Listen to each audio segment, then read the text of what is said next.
Hello students, I welcome you all in today's class. In this class we'll be discussing about biofertilizers. Now this is one of the important topic of microbes in human health and welfare. So today our focus will be on biofertilizers. Now before actually starting the topic, we need to understand how many types of fertilizers are there. Basically there are two types of fertilizers we all know, that is organic and inorganic fertilizer. Now organic fertilizer means what? If we are using compost or manure or plant or animal product which are being left on, so that type of fertilizers are called organic fertilizers, where basically manure and compost are being included. Now see, each and everything has its advantage and disadvantage. Organic fertilizers are very good because they are harmless, they are without any chemical. But another important thing is also there, that they work very slowly and gradually the nutrients from them leach out and they enter into the soil. So in that way it tends to work down slowly, but it has its own benefit obviously. It helps in building up soil over a period of time. Now if you add organic fertilizer in a soil and you start expecting result within 1 or 2 days, it's not like that. Slowly and gradually this organic manure or compost, it will decompose into the soil and it will add on nutrients. So it takes some time, isn't it? It will take some time, but obviously its efforts or its effect are much more good than inorganic fertilizer. Why so? Now another best part of organic fertilizer is they can be made at home, isn't it? They can be made at home. We can prepare them at home also. Now another which is widely used fertilizers are inorganic fertilizers or chemical fertilizers. Now chemical fertilizers are the one which show their effect very fast, isn't it? But at the very same time we know that it can create pollution. As such we don't have any other option. Till today also we are using chemical fertilizers. Farmers are using chemical fertilizers, so we cannot completely stop use of chemical fertilizers. But then it has some of its disadvantages also. One of that is it increases pollution in the soil. When the same soil leaches on it and it enters into the water body, it can also cause pollution of water bodies. Now other thing is that no doubt they work very fast. Now basically how many types of chemical fertilizers are there? Their effect is comparatively faster than the organic one. You have nitrogen containing chemical fertilizer, you have phosphate containing chemical fertilizer, you have urea, ammonia based fertilizers, chemical fertilizers, potassium fertilizers are there. In this way we have a wide variety or high range of inorganic fertilizers. Now other than these two, other type of fertilizers are biofertilizers. Now what is biofertilizer? What are biofertilizers? See, in biofertilizers we are taking help of microorganisms, living organism. As the name comes here, bio means life is involved. So here we are taking use of living organism to increase richness or fertility of soil. Okay, so that's why the term given is biofertilizer. What does it include? So biofertilizer includes microorganism. Bio is life. So here we are using microorganism that increase fertility of soil. So which all microorganisms can be used? Basically bacteria are used. There are two types of bacteria. We know some bacteria are symbiotic bacteria and some bacteria are free living bacteria. Okay, now symbiotic bacteria are those bacteria which are seen in association with some plant. They live in the roots of some plant. Very famous of that is your rhizobium bacteria. We all are aware of the term rhizobium, isn't it? It's a bacteria which is seen in root nodules. Of which plant? Of leguminous plant. Legumes are pulses. Why do we say that pulses are rich in protein? You know why? Because roots of pulses harbor this bacteria. These bacteria are living in the root nodules. So what do the bacteria do? They mainly convert atmospheric nitrogen into salts, into absorbable form, and give it to plant. See, nitrogen is you all must be aware that it is the gas which is present in highest amount in our environment, isn't it? But problem is that we cannot take nitrogen, we cannot utilize it. Due to some chemical bonding and due to its chemical nature, we cannot use it. At the very same time, but you cannot ignore this N2. You cannot ignore nitrogen because it is a basic thing. Your protein formation needs nitrogen. Your DNA needs nitrogen. So as such, in spite of the fact that it is available in atmosphere in largest amount, we cannot use it directly. So we have to depend on which organisms? So basically we depend on microorganisms, because these bacteria only have capacity to convert this atmospheric nitrogen into absorbable form. They can break down nitrogen, they can convert it into ammonia. That process is called ammonification, when the nitrogen gas gets converted into ammonia. And after ammonification comes nitrification. Once ammonia is formed, after that you can have nitrate, nitrite, and the entire pathway, like conversion of N2 into ammonia, from ammonia to nitrate and nitrite, that is called N2 fixation. That is called what? That is called N2 fixation. This N2 fixation occurs with the help of what? It occurs with the help of bacteria. Okay, that is living things.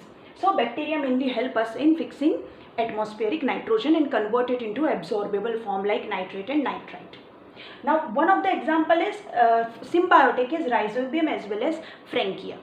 These are the symbiotic bacteria which mainly help in fixing nitrogen. Okay, what do? They give this they mainly give the salts of nitrogen to plant, and in return what do? Plant gives them space to live, plant gives them nutrients, plant gives them food. So when both the partners are benefited, that is called symbiosis. हाँ, जब दोनों का फायदा होता है, that type of relation is called symbiosis. So here Rhizobium as well as Frankia both are benefited, and in return what do?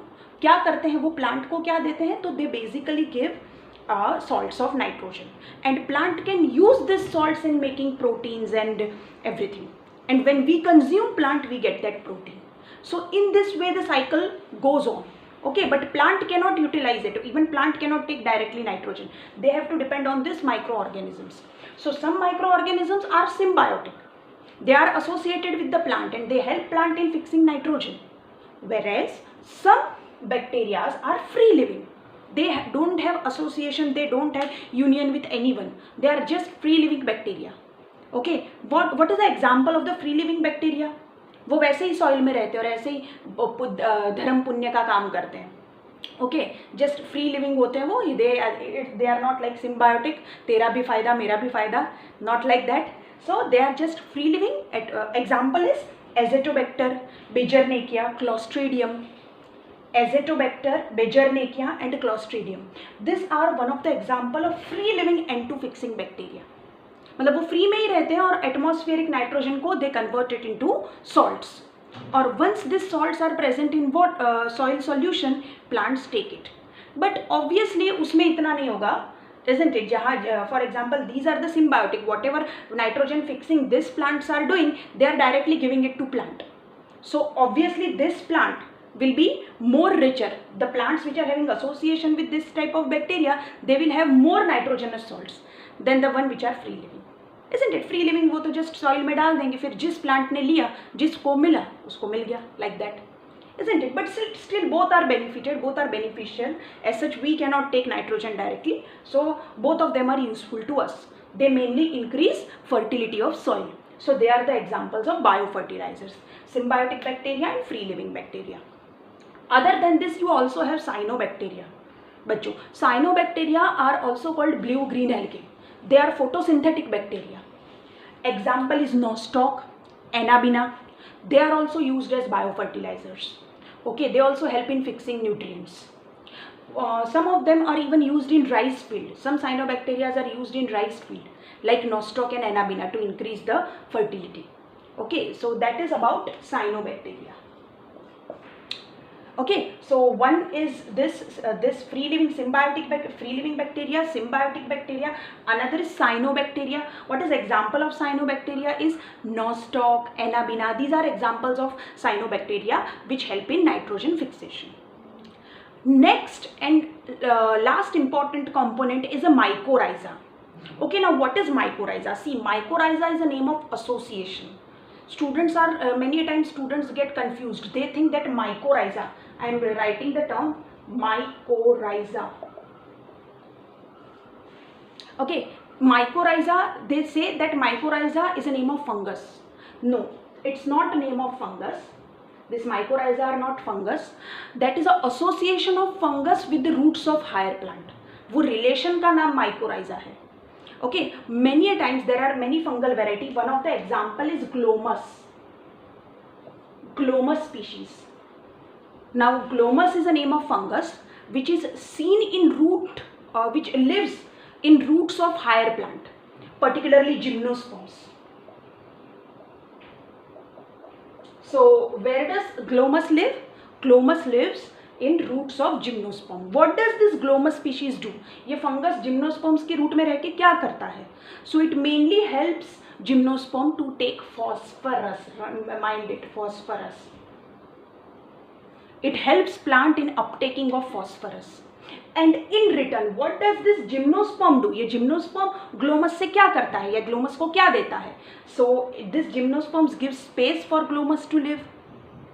It gives nutrient. Now it's a fungus, so वो अपना खाना तो बना नहीं सकता है अपने आप. So yes, this gymnosperms also provide food to glomus. So in this way, this also relation is a symbiosis where both the species are benefited. And what is it called? It is also called mycorrhiza. Mycorrhiza is association of fungal varieties with the roots of higher plant. Which fungal variety we are talking about? Which fungal variety we are talking about in this part? That is glomus. Glomus is a name of fungus. And plants are higher plants like gymnosperms, basically gymnosperm. Is it clear, everyone? So we have studied about fungus which increases. So what does this do? It is not concerned with nitrogen. Basically it's a phosphorus. It helps plant in taking phosphorus. Like in nitrogen we have done this rhizobium and frankia, free living as well as symbiotic and free living. So in this way we have a wide range of biofertilizers, okay, which increase fertility in soil. So this is totally different method of increasing fertility other than organic and inorganic. In organic part we are composed with manure, plant products and everything. In inorganic part we are basically dealing with the chemical fertilizers and chemical fertilizers like having nitrogen, phosphate, phosphorus and etc. And third part is biofertilizers. In this part we have discussed about bacteria. Some bacteria can be symbiotic, some bacteria can be free living, but both of them help in N2 fixation. Second is cyanobacteria, that is blue-green algae. Example is nostoc and anabina. They are mainly used in rice plant. And the third very important part is this glomus. Glomus is also a name of fungus which helps in increasing nutrient content of soil. In this way we have completed biofertilizers, and by doing this topic we have already completed the chapter microbes in human health and welfare. This is chapter of standard 12th. Okay, now in the next video I will be starting with the new chapter. Hope you like the video. Please like it and subscribe it. Thank you.